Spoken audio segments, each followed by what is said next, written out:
నేను ఏమాత్రం మొహమాటం లేకుండా, ఏ పార్టీకి సంబంధం లేకుండా తెలంగాణ బిడ్డగా, తెలంగాణ ఆడబిడ్డలకు ఉండేటటువంటి పౌరుషాన్ని ప్రదర్శిస్తూ నాకు వచ్చినటువంటి ప్రతి ఒక్క అంశాన్ని కూడా ప్రజలతో షేర్ చేసుకుంటున్నాను. నేను దాంతో ఏమవుతుంది, చాలా మంది యొక్క అక్రమాల పుట్టలు కదులుతున్నాయి, వాళ్ళ పాపాల పునాదులు కదులుతున్నాయి.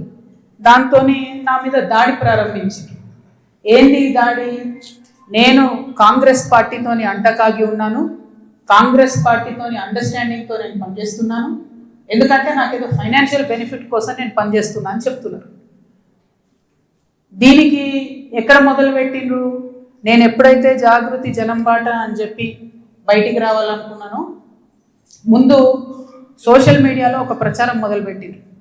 నా భర్త గౌరవనీయులు అనిల్ కుమార్ గారి ఫోటోను చూపిస్తూ దాంట్లో ఏవి రెడ్డి గారు అనేటటువంటి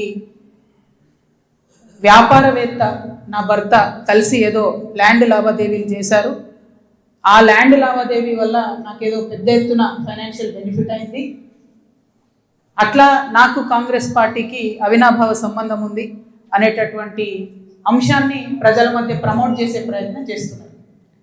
ఈ వెకిలి ప్రయత్నాలు చేస్తున్నటువంటి గుంటనక్కలందరూ కూడా నేను చెప్తా ఉన్నా, నేను ఇంకా మీ చిట్టా విప్పడం ప్రారంభించలేదు, ఓన్లీ టాస్ వేసిన అంతే.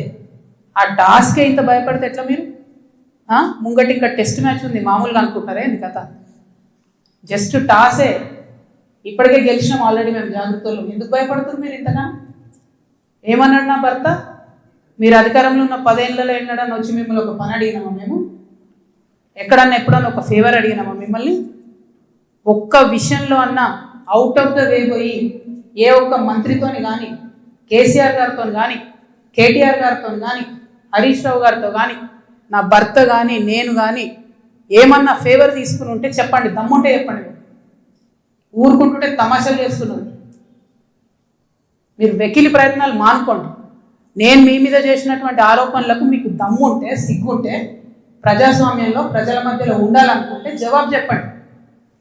అంతేగాని నా మీద మొరిగేటటువంటి వాళ్ళందరినీ వదిలిపెట్టి ఏది పడుతుంది మాట్లాడితే నేను చూస్తూ ఊరుకుంటాను అనుకోవద్దు. నేనేం తప్పు చేయలేదు. బీఆర్ఎస్ ఉన్నటువంటి అధికారంలో ఉన్నటువంటి 10 సంవత్సరాలలో ప్రభుత్వం నుండి నేను ₹1 కూడా లాభం పొందలేదు. మీరు చేసినటువంటి అక్రమాలన్నీ నా మీద ఆపాదిద్దామని చూసుకుంటే నేను ఊరుకునే వ్యక్తిని కాదు. నీతి నిజాయితీ నా వైపు ఉంది కాబట్టి నేను ఇలా ధైర్యంగా కుండబద్దలు కొట్టినట్టు ఎక్కడికి పోయినా మాట్లాడుతున్నా. నాకు ఎవరితో అండర్స్టాండింగ్ లేదు, ఎవరితో వ్యాపారం లేదు.